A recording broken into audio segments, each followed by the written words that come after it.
तात्काळ या मुलीला हिचा 40,000 रुपयाचा खर्च भरपाई दिली पाहिजे। ज्या काही दुसऱ्या अपघात झालेल्या ज्या मुली आहेत त्यांची आम्ही भेट घेणार आहोत, त्यांचाही आपण त्यांच्या घरी जाऊन या ठिकाणी सगळ्यात अगोदर खर्चाची प्रतिपूर्ती या ठिकाणी करणं गरजेचं आहे आणि ती आपण करावी अशी आम्ही आपल्याला विनंती करतो। त्या व्हिडिओचा इम्पॅक्ट म्हणून आज त्या शाळेने या दिदीला हा 40,000 रुपये दवाखान्याचा खर्चाच्यासाठी चेक या ठिकाणी दिलेला आहे। 40,000 जरी दिले तरी काय माझं ते मुलीचं काय परत तसं होणार आहे का? आयुष्यभर दुखणं झालं तिला, आता हाताने काही करता येणार नाही। तुम्ही लाखभर जरी दिले, 10 लाख जरी दिले तरी मला काही भरून निघणार नाही ते। निधी, तुला शिक्षण घेऊन भविष्यामध्ये काय व्हावंसं वाटतं? पोलीस भरती। मित्रांनो नमस्कार। महाराष्ट्र राज्याच्या अहिल्यानगर जिल्ह्यातील राहुरी तालुक्यात शालेय विद्यार्थिनीची सहलीच्या अपघातात जी काय झालेली अवस्था आहे ती आपण चित्रित केलेली होती आणि ती आपल्या या चॅनलच्या माध्यमातून आपण प्रसारित केलेली होती आणि त्या व्हिडिओचा इम्पॅक्ट म्हणून आज त्या शाळेने या दिदीला हा 40,000 रुपये दवाखान्याचा खर्चाच्यासाठी चेक या ठिकाणी दिलेला आहे। खरं म्हणजे सर्वप्रथम मी त्या शाळेला सर्वप्रथम धन्यवाद देतो, आभार मानतो। परंतु जी काय राहुरीची ही लालाशेठ बेहानी विद्यामंदिर प्रशाला आहे आणि त्यांनी आयोजित केलेल्या सहलीमध्ये राहुरी येथील श्रीराम ज्ञानदेव गोरे यांच्या मुलीचा जो अपघात झाला आणि त्याच्यामध्ये त्या मुलीच्या या छातीजवळील खांद्याच्या खालचा आणि छातीच्या वरचा जो काय हाड आहे ते फ्रॅक्चर होऊन जो काय अपघात झालेला आहे आणि त्या अपघातामध्ये तिच्या आयुष्याचा एक प्रश्न या ठिकाणी उपस्थित झालेला आहे की जर या 10वी नंतर 12वी नंतर या मुलीला पोलीसमध्ये, आर्मी, नेव्ही, एअरफोर्समध्ये भरती जर व्हायचं असेल तर ती आता इथून पुढे फिट असणार नाही। म्हणजे शारीरिक क्षमतेचं ज्या ठिकाणी काय चाचणी असेल आणि तिथं शासकीय नोकरी असेल त्या शासकीय नोकरीपासून या मुलीचं जीवन आता उद्ध्वस्त झालेलं आहे। त्यामुळे ही जी काय प्रशाला आहे त्यांना या निमित्ताने मी धन्यवाद देता देता सांगू इच्छितो की आपण जे काय हे 40,000 रुपये दिलेले आहेत आमच्या व्हिडिओच्या नंतर, हे 40,000 रुपये म्हणजे काय हिची पूर्ण मदत नाही आहे, ही फक्त तात्पुरत्या स्वरूपात केल्या गेलेला दवाखान्याचा खर्च आहे। आणि फक्त या एकाच मुलीला या व्हिडिओच्या नंतर आपण जी काही मदत केलेली आहे तर त्यासाठी या निमित्ताने आपल्याला विशेषत्वाने विनंती करावीशी वाटते की आपण या मुलीला मदत देता देता हिच्याबरोबर ज्या काही जखमी झालेल्या इतर मुली आहेत त्यांनाही या ठिकाणी आपण मदत देणं क्रमप्राप्त होतं, ते अद्यापपर्यंत दिलेलं नाही। आणि 40,000 मध्ये या मुलीचा प्रश्न सुटणारा नसून हिचं जे काय आयुष्याचं आता नुकसान झालेलं आहे ते कधीही भरून येण्यासारखं नाही। म्हणून आम्ही आजपर्यंत यांनी चेक न दिल्यामुळे कालच शालेय शिक्षण मंत्री दादाजी भुसे साहेब असतील, शिक्षण विभागाचे प्रधान सचिव असतील, त्याचबरोबर जिल्ह्याचे जिल्हाधिकारी साहेब असतील, जिल्हा शिक्षणाधिकारी असतील आणि राहुरीचे पोलीस निरीक्षक असतील, यांना सर्वांना या ठिकाणी निवेदन देऊन या घटनेची चौकशी करण्याची आणि दोषींवरती कारवाई करण्याची या ठिकाणी विनंती केलेली आहे। कारण बऱ्याच लोकांनी, पालकांनी या ठिकाणी आमचा मागचा व्हिडिओ बघितल्यानंतर आम्हाला संपर्क केलेला आहे की याच पद्धतीने ही शाळा दरवर्षी अशाच पद्धतीच्या विनापरवाना सहली या ठिकाणी आयोजित करते आणि त्याच्यावरती एक मोठा नफा कमावला जातो अशा पद्धतीची चर्चा या ठिकाणी ऐकायला मिळालेली आहे। आता हा नफ्याचा उल्लेख केल्यामुळे आपण थोडक्यात गुणोत्तर या ठिकाणी समजून घेण्याचा प्रयत्न करूयात की या दिदीला सहलीला जाण्यासाठी किती रक्कम भरली होती? 4,200 4,200 एका मुलीकडून गुजरातला जाण्यासाठी 2 बसेस निघाल्या होत्या आणि 2 बसेसमध्ये जवळपास 100 मुली होत्या. 100 मुलींचे 4,200 रुपयांनी आपण कॅल्क्युलेशन करा की रक्कम किती होती. आणि जी काही रक्कम होणार होती, गुजरातला 2 दिवसात जाऊन येण्यासाठी सहलीला इतका खर्च येतो का? आणि त्याच्यासाठी इतकी मोठी रक्कम शाळेने गोळा केली. शिवाय यांचा जेवणाचा खर्च कमी करण्यासाठी त्या गाडीमध्ये आचारी तुम्ही चालवले, त्या गाडीमध्ये सिलेंडर तुम्ही चालवले आणि हा खर्च तुम्ही वाचून मग नफा कमावणार नसेल तर दुसरं काय करणार होता?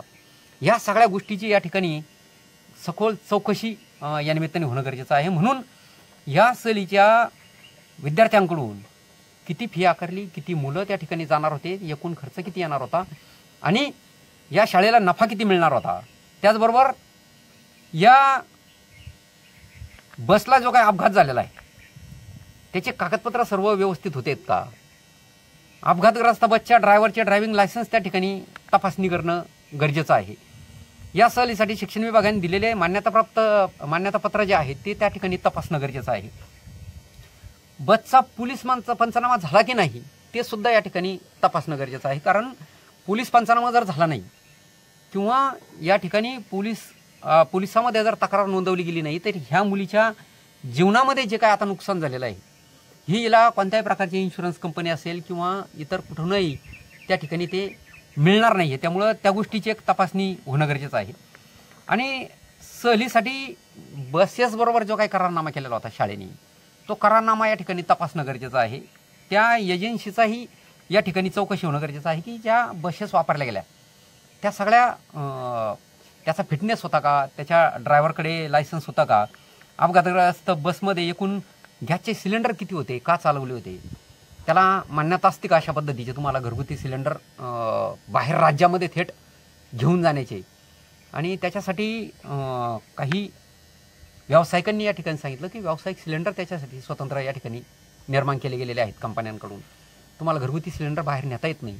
हा एक मोठा घोटाळा त्याच्यामध्ये समोर येणार आहे. त्याच्यामुळे त्या सिलेंडरची एक कागदपत्रांची चौकशी या ठिकाणी होणं गरजेचं आहे. पुन्हा या अपघातग्रस्त वाहनामध्ये विद्यार्थ्यांशिवाय तुम्हाला इतर कोणाला नेता येत नाही तर तुम्ही इतर लोक त्याच्यामध्ये काही होते म्हणजे आचारी त्याच्यामध्ये होते त्यांना तुम्ही कसं सोबत नेलं त्याची चौकशी या निमित्ताने होणं गरजेचं आहे. पुन्हा या अपघातग्रस्त वाहनाची RTOनी परवानगी दिली होती का, त्याच्यासाठी तुम्हाला परवानगी RTOची घ्यावी लागती, ती एक या निमित्ताने तपासणं गरजेचं आहे. आणि राज्याबाहेर सहल घेऊन जाण्यासाठी शिक्षण विभागाची एक विशेष मान्यता या ठिकाणी तुम्हाला लागते. ती मान्यता घेतलेली होती का तीही या ठिकाणी तपासणं गरजेचं आहे.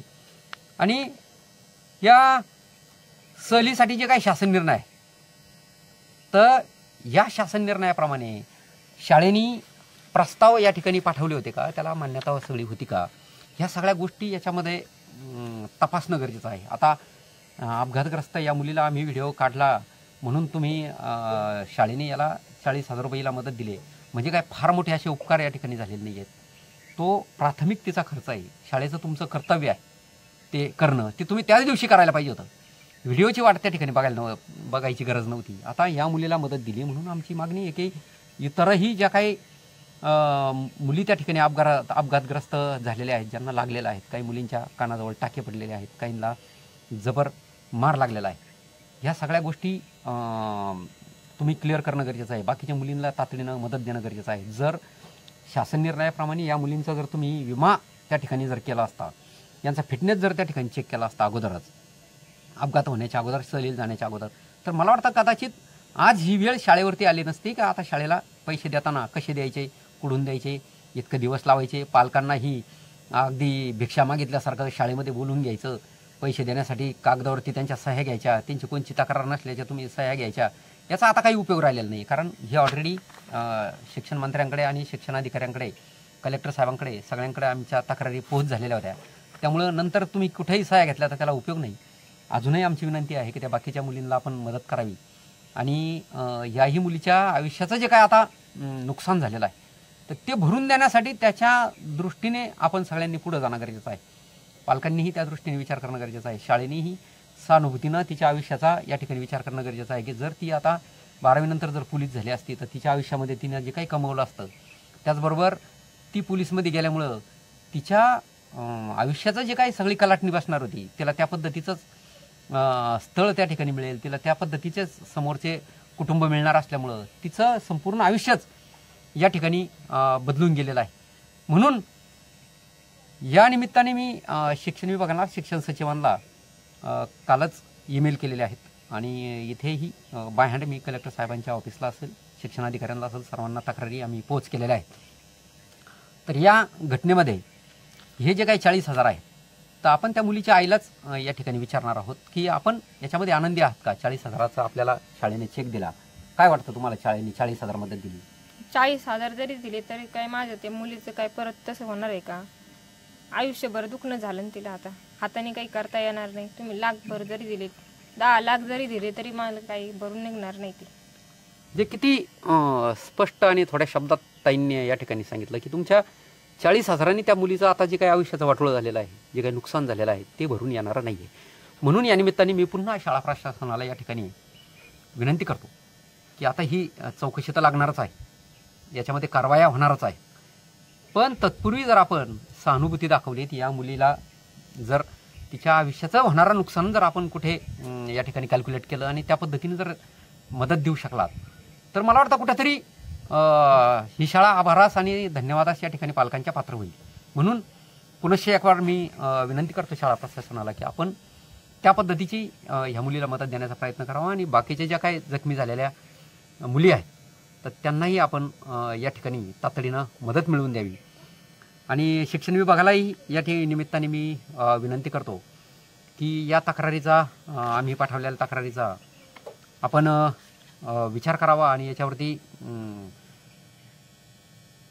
जास्तीत जास्त कडक कारवाई करावी, जेणेकरून हे जे काय कोणत्याही प्रकारची मान्यता न घेता सहली काढण्याचे जे प्रथा आहेत, नुसते याच शाळेचे नाही तर सगळ्याच शाळांचे इथून पुढे बंद होतील आणि अशा पद्धतीच्या घटना इथून पुढे पुन्हा घडणार नाही.